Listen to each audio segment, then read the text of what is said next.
ওই ডিমটা আমাকে দিয়ে দে। তোকে ডিম না, তোকে আমার পাত দেব।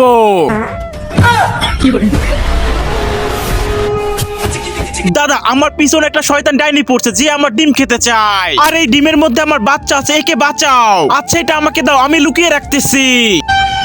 ডিম দে। ওই ডিম শয়তান ডাইনি তুই কোনোদিনই পাবি না। আরে তুমি ঠিক আছো তো? তোমার কোথাও লাগেনি তো? আমি ঠিক আছি। আমার ডিম কোথায়? চিন্তা করো না, তোমার ডিম আমার ঘরের মধ্যে লুকিয়ে রাখছি। আসো আমার সাথে। তুমি এখানে দাঁড়াও, আমি তোমার ডিম নিয়ে আসতেছি। আরে ডিম তো আমি এখানে রাখছিলাম। সকিনা, হ্যাঁ বলো। আরে আমি এখানে একটা ডিম রাখছিলাম, সেই ডিমটা কই? কিন্তু তার আগে তুমি যদি ইন্ডিয়ান আর্মিকে ভালোবেসে থাকো তাহলে ভিডিওতে একটা লাইক করে দিও। আর তুমি যদি বাংলাদেশ আর্মিকে ভালোবেসে থাকো তাহলে ভিডিওতে লাইক সাবস্ক্রাইব দুটোই করো। আর কমেন্টে বলে যাও তুমি কোন দেশের আর্মিকে ভালোবাসো। আরে ঘরে কোনো খাবার ছিল না, তাই ওই ডিমটা রান্না করে ফেলছি। আয় হাই, বুড়াই কামটা করলো কি?